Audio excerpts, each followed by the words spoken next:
निकलने से पहले ही गांव की जिंदगी जाग चुकी थी। आज देर मत करना, ऑफिस जाने से पहले सब तैयार चाहिए।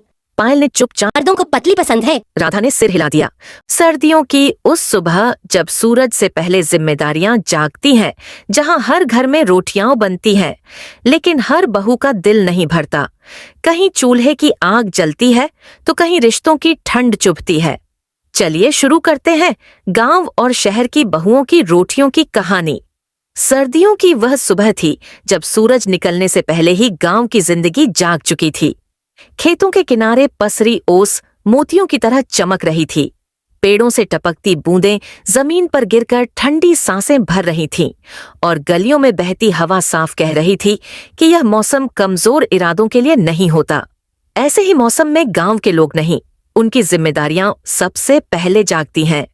उसी सुबह मिट्टी से बने एक पुराने घर में बहू राधा की आंख खुली।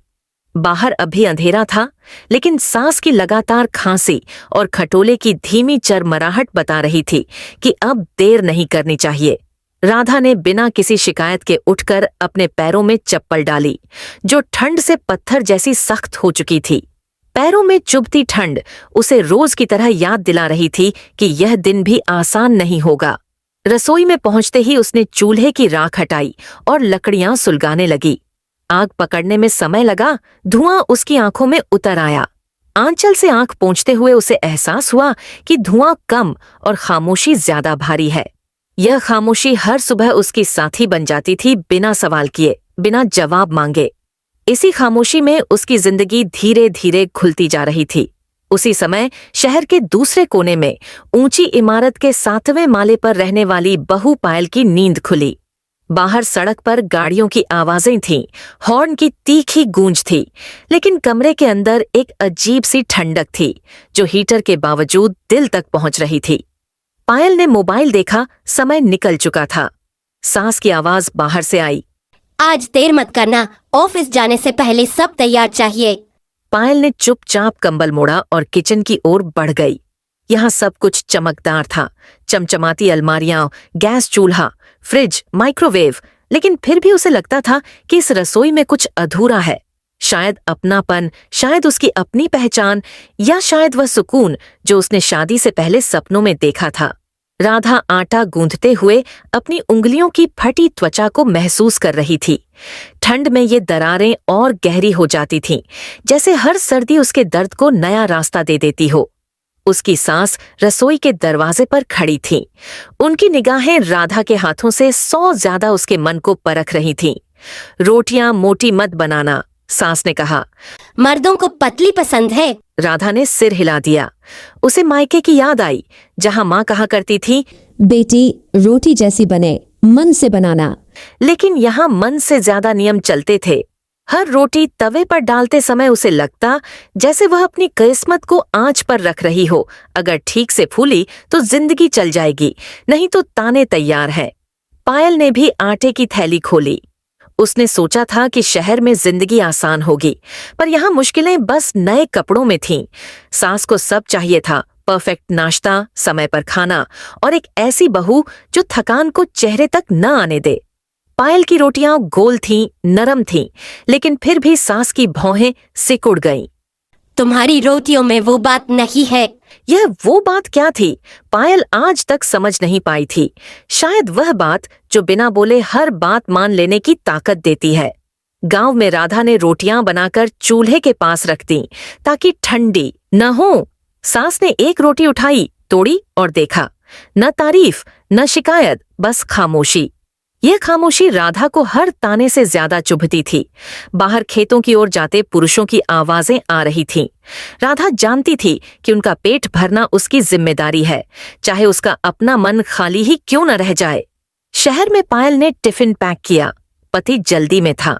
उसने रोटियों की ओर ठीक से देखा भी नहीं। पायल खिड़की से बाहर देखने लगी। नीचे लोग तेजी से चल रहे थे, जैसे किसी को रुकने की इजाजत ही न हो।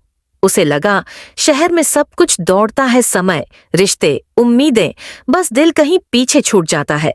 ठंड दोनों जगह बराबर थी, बस उसका असर अलग था। गांव में ठंड शरीर को जकड़ती थी, शहर में ठंड रिश्तों को। राधा और पायल कभी मिली नहीं थीं, एक दूसरे को जानती भी नहीं थी। लेकिन उनकी सुबह, उनकी रोटियां और उनकी चुप्पी एक जैसी थी। यह कहानी सिर्फ रोटी की नहीं थी, ये उस आग की थी जो बहुओं के भीतर जलती है, कभी चूल्हे की आंच बनकर, कभी दिल की चुभन बनकर। दिन चढ़ने के साथ ठंड और तेज हो गई। गांव में धूप निकली, लेकिन उसकी गर्माहट सिर्फ आंगन तक ही सीमित थी। राधा ने सबको खिला दिया, फिर भी उसे बैठने का वक्त नहीं मिला।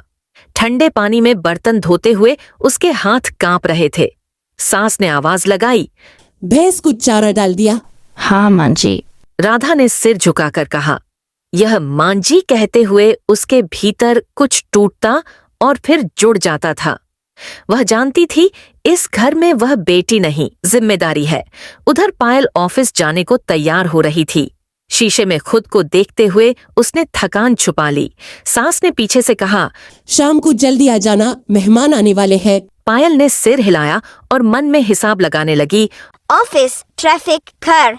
शहर की ठंड उसके शरीर से ज्यादा उसके समय को जमा देती थी। शाम ढली, गांव में सूरज जल्दी छुप गया। राधा चूल्हे के पास बैठी रोटियां बना रही थी। सास ने एक रोटी उठाई और कहा, आज ठीक बनी है। बस एक वाक्य। राधा के लिए यह पूरे दिन की कमाई थी। शहर में पायल देर से पहुंची। मेहमान बैठे थे। बिना कुछ कहे भी सास की नजर बहुत कुछ कह गई। पायल ने रोटियां बनाई, परोसी और जैसे अदृश्य हो गई। रात गहरी हो गई। गांव में राधा ने ठंडे हाथ आग के पास सेंके और आसमान की ओर देखा। शहर में पायल खिड़की से बाहर रोशनी देखती रही। दोनों जगह रोटियां सबका पेट भर चुकी थीं, लेकिन बहुओं के मन अब भी भूखे थे। ये कहानी अब ठंड और रोटी की नहीं रही थी। ये उस चुप्पी की कहानी बन चुकी थी जो हर बहू अपने भीतर लेकर जीती है। अगर आपने अभी तक वीडियो को लाइक नहीं किया है तो लाइक करें और चैनल को सब्सक्राइब करें। धन्यवाद।